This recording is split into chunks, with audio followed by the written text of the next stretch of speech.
Side खबरों के लिए सब्सक्राइब करें फ्लेम मीडिया और उसके बाद बेल आइकन को प्रेस करें ताकि सबसे पहले आपको मिले एक्सक्लूसिव खबरें।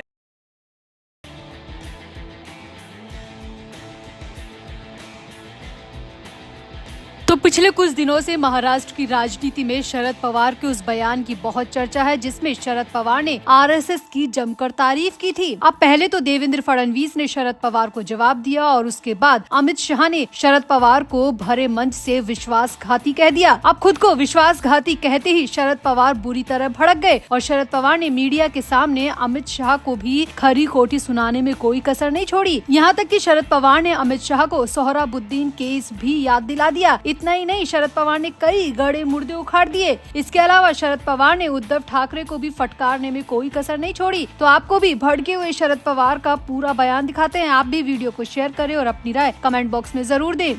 तो अमित शाह की विश्वासघाती कहते ही शरद पवार बेहद गुस्से में आ गए हैं और शरद पवार ने गृह मंत्री अमित शाह को अपने पद की मर्यादा बनाए रखने की नसीहत भी दे डाली। दरअसल 12 जनवरी को अमित शाह ने शिरडी में बीजेपी के सम्मेलन में कहा था कि महाराष्ट्र में बीजेपी की जीत ने 1978 में पवार के द्वारा शुरू की गई विश्वासघात की राजनीति को 20 फीट जमीन में दफना दिया है। यानी कि यहाँ पर अमित शाह ने सीधे सीधे शरद पवार पर विश्वासघात की राजनीति करने का आरोप लगाया, जिसके बाद शरद पवार बुरी तरह बिगड़ गए। अब शरद पवार ने भी मुंबई में मीडिया को बुलाया और मीडिया के सामने अमित शाह को सुनाने में कोई कसर नहीं छोड़ी। शरद पवार ने कहा कि इस देश ने कई बेहतरीन गृह मंत्री देखे हैं, लेकिन उनमें से किसी को भी अपने राज्य से बाहर नहीं निकाला गया था। यहाँ पर शरद पवार का इशारा सोहराबुद्दीन शेख फर्जी मुठभेड़ मामले में 2010 में शाह को 2 साल के लिए गुजरात से बाहर निकाले जाने की तरफ था। 2014 में अमित शाह को सभी आरोपों से बरी कर दिया गया था। आगे शरद पवार ने कहा कि 1978 में जब मैं सीएम था तब राजनीति में पक्ष विपक्ष के बीच इतनी कटुता कभी नहीं थी। उस समय जनसंघ के उत्तम राव पाटिल जैसे लोग भी मेरी मिनिस्ट्री में थे। इसके बाद जब वाजपेयी पीएम बने तो उन्होंने मुझे अपना आपदा मैनेजमेंट अथॉरिटी का अध्यक्ष बनाया था। मेरे विपक्ष में होने के बावजूद उन्होंने मुझे जिम्मेदारी दी थी। अमित शाह पर बोलने के अलावा शरद पवार ने यहाँ पर इंडिया गठबंधन में फूट की चर्चा पर भी बात की। शरद पवार ने कहा कि इंडिया गठबंधन में कभी भी स्टेट और लोकल चुनावों के लिए कोई बात नहीं हुई थी। ये गठबंधन केवल नेशनल लेवल यानी कि लोकसभा चुनाव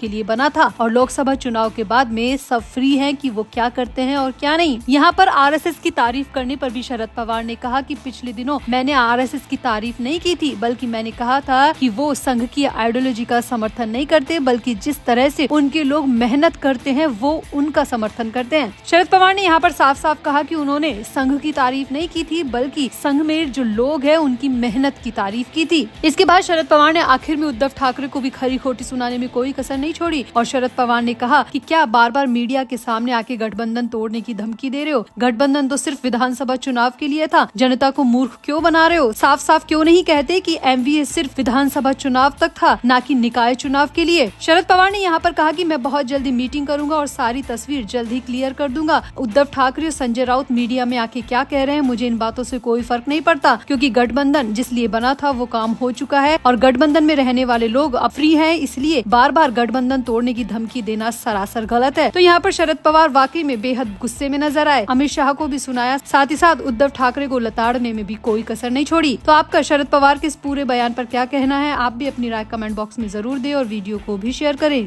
तो महाराष्ट्र के मुख्यमंत्री देवेंद्र फडणवीस ने शरद पवार की तारीफ को लेकर पहली बार मीडिया के सामने कुछ कहा है। देवेंद्र फडणवीस ने शरद पवार के आरएसएस यानी कि राष्ट्रीय स्वयंसेवक संघ की तारीफ करने के बाद में कहा कि जो शरद पवार चुनाव से पहले बीजेपी को बड़ा दुश्मन बता रहे थे, आरएसएस का नाम तक नहीं लेते थे, वो अचानक क्यों आरएसएस के इतने बड़े हमदर्द बन रहे हैं। फडणवीस ने कहा कि ऐसे ही कुछ भी नहीं होता है, बल्कि ये सब कुछ विपक्ष द्वारा जो भी फर्जी नैरेटिव फैलाया गया था उससे पार पाने के लिए एक छोटी सी कोशिश शरद पवार कर रहे हैं। देवेंद्र फडणवीस ने आगे खुलकर भी बताया कि वजह क्या है। दरअसल देवेंद्र फडणवीस का कहना है कि चुनाव से पहले विपक्ष ने दावा किया था कि बीजेपी संविधान बदलने और आरक्षण को खत्म करने के लिए 400 सीटें जीतना चाहती है और बीजेपी भी ये मानती है कि शरद पवार और अन्य विपक्षी पार्टियों के इस तरह की बयानबाजी से लोगों के मन में बीजेपी को लेकर गलत भावनाएं आई हैं। लेकिन फिर भी लोगों ने, जनता ने बीजेपी का भरपूर साथ दिया और इसका नतीजा महाराष्ट्र विधानसभा चुनाव है। फडणवीस ने कहा कि कांग्रेस हो चाहे शरद पवार की पार्टी हो या फिर उद्धव ठाकरे की पार्टी, हर किसी ने हमें बदनाम करने की बहुत कोशिश की, लेकिन जनता ने उनके मुंह पे ऐसा करारा तमाचा मारा है जिसकी चोट उन्हें सदियों तक याद रहेगी। फडणवीस ने कहा कि अब अपनी बयानबाजी से तो वो पीछे हट नहीं सकते, क्योंकि आज के दौर में झूठ नहीं बोल सकते कि उन्होंने ऐसा नहीं कहा, क्योंकि लोगों के मोबाइल में उनके वो सारे वीडियो क्लिप्स है जिसमें वो बार बार बीजेपी पर संविधान बदलने और आरक्षण खत्म करने के आरोप लगा रहे हैं। लेकिन हमने तो ऐसा कुछ किया ही नहीं और अब उनकी कही बात जनता के सामने झूठी साबित हो गई है। इसीलिए शरद पवार हो या फिर उद्धव ठाकरे बार बार वो बीजेपी की और आरएसएस की तारीफ कर रहे हैं। यहाँ आपको बता दें कि हाल ही में शरद पवार ने विधानसभा चुनाव में राष्ट्रीय स्वयंसेवक द्वारा महायुति के पक्ष में किए गए कार्यों की प्रशंसा की। पवार की इसी तारीफ पर रिएक्शन देते हुए फडणवीस ने कहा कि जब विधानसभा चुनाव नजदीक आ रहे थे तो संघ से प्रेरित विभिन्न क्षेत्रों के लोगों ने अपनी भूमिका निभाई और लोकसभा चुनाव में विपक्ष द्वारा गढ़ा गया फर्जी कहानी का गुब्बारा पूरी तरह फोड़ दिया था और अब इसीलिए शरद पवार बार बार आरएसएस की तारीफ करने को मजबूर हो रहे हैं। फडणवीस ने कहा कि शरद पवार साहब बहुत बुद्धिमान है, उन्होंने निश्चित रूप से इस पहलू का अध्ययन किया होगा और उन्होंने फील किया होगा कि आरएसएस कोई सामान्य राजनीतिक शक्ति नहीं है बल्कि एक राष्ट्रवादी शक्ति है। फडणवीस ने आगे कहा कि किसी भी प्रतिस्पर्धा में दूसरों की प्रशंसा करना अच्छा होता है, शायद इसीलिए पवार ने आरएसएस की प्रशंसा की होगी। बाकी जो वजह है वो मैं खुलकर बता चुका हूँ कि शरद पवार की इस प्रशंसा की, इस तारीफ के पीछे की असल वजह क्या है, वो अपने कहे को अब जनता के सामने कैसे सिद्ध करे, इसलिए वो अब आरएसएस की तारीफ करने को मजबूर हो रहे हैं। तो यहाँ पर फडणवीस ने शरद पवार की पूरी तरह पोल खोल कर रख दी, न सिर्फ शरद पवार की बल्कि उद्धव ठाकरे और कांग्रेस की भी पोल खोल कर रख दी कि क्यों बार बार उद्धव ठाकरे भी बीजेपी की तारीफ कर रहे हैं, बीजेपी के किए कामों की तारीफ कर रहे हैं। तो आपका देवेंद्र फडणवीस के इस पूरे बयान पर क्या कहना है, आप भी अपनी राय कमेंट बॉक्स में जरूर दें और वीडियो को भी शेयर करें।